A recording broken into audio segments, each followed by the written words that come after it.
Hello guys, అందరికీ నమస్తే. ఈరోజు వీడియోలో మనం పాలకూర పకోడీ ఎలా చేసుకుందామో చూద్దామా. ఈరోజు అయితే నేను పాలకూర అయితే తీసుకొచ్చాను. 3 కట్టలు ఫ్రెష్గా కడిగి చిన్నగా కట్ చేసుకుంటాం. మరీ చిన్నగా కాకుండా మరీ పెద్దగా కాకుండా మీడియం సైజులో కట్ చేసుకుంటున్నానండి. మీరు కూడా ఇదే విధంగా కట్ చేసుకోండి. ఫస్ట్ అయితే మొత్తం ఫ్రెష్గా కడుక్కోవాలి. ఈ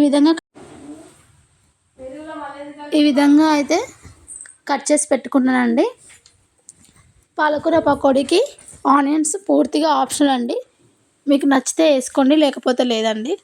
నేనైతే 2-3 పచ్చిమిరపకాయలు తీసుకొని సన్నగా కట్ చేసి పెట్టుకుంటున్నాను. మీరు కూడా ఇదే విధంగా చిన్నగా కట్ చేసి పెట్టుకోండి. కొందరు పిల్లలు పాలకూర పకోడీ తినకుండా ఉంటారు కదా. కూర వండితే చాలామంది ఇష్టపడరు. ఈ విధంగా చేసి పెట్టండి, పిల్లలు కూడా చాలా ఇష్టంగా తింటారు. నేనైతే ఒక మీడియం సైజ్ ఆనియన్ తీసుకొని ఈ విధంగా అయితే సన్నగా కట్ చేసి పెట్టుకుంటున్నాను అండి. మిడిల్లో కూడా ఒక ఘాట్ పెట్టుకొని ఈ విధంగా కట్ చేసి పెట్టుకుంటున్నాను. మరీ సన్నగా కాకుండా మరీ లావుగా కాకుండా మీడియం సైజులో కట్ చేసుకోండి. సన్నగా కట్ చేసుకుంటేనేమో ఆయిల్లో వేయగానే తొందరగా మాడిపోతాయి. లావుగా కట్ చేసుకున్నాం అనుకో సరిగా ఉడకవండి. సో మీడియం సైజులో కట్ చేసి పెట్టుకోండి. ఈ విధంగా కట్ చేసి వేసుకున్నాం అనుకో పిల్లలకు కూడా చూడగానే కనిపించకుండా తొందరగా డీప్ ఫ్రై అయిపోతాయి, ఎమ్మటే తినేస్తారు. ఇప్పుడైతే పిండి అయితే కలుపుకుందామండి. ముందుగా కట్ చేసి పెట్టుకున్న పాలకూర వేసుకొని అందులో ఆనియన్స్ వేసుకొని పచ్చిమిర్చి వేసుకొని కరివేపాకు వేసుకొని కొత్తిమీర అయితే వేసుకుందాం. అన్నీ వేసుకొని పాలకూర పకోడీకి అడిషనల్గా వాటర్ అయితే అవసరం లేదండి. కొద్దిగా జీలకర్ర స్మాష్ చేసుకొని వేసుకుందాం. అల్లం వెల్లుల్లి పేస్ట్ అయితే వేసుకుందాం. కొద్దిగా పసుపు యాడ్ చేసుకొని కొద్దిగా ధనియాల పొడి అయితే యాడ్ చేసుకుందాం. కొద్దిగా కారం, ఈ విధంగా అన్నీ వేసుకొని రుచికి సరిపడా సాల్ట్ వేసుకొని బాగా మిక్స్ చేసుకోవాలండి. బాగా కలుపుకోవాలండి. ఇందులో అడిషనల్గా ఒక్క చుక్క వాటర్ కూడా అవసరం లేదండి.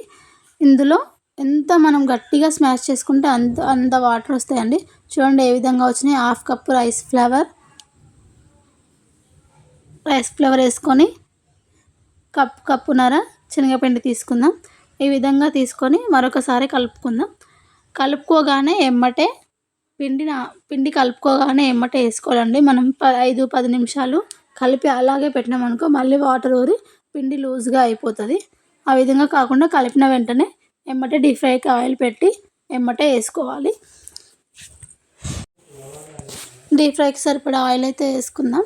ఈ విధంగా ఆయిల్ పెట్టుకొని ఎమ్మటే మనం వేసుకుందాం.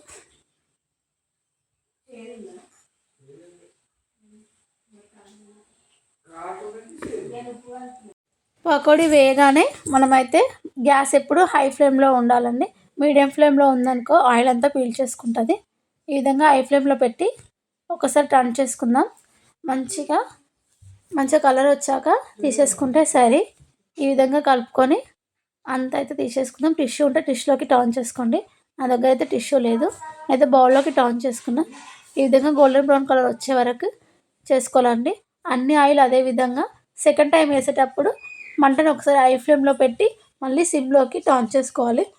అలాగే హై ఫ్లేమ్లో ఉందనుకో తొందరగా మాడిపోతుందండి.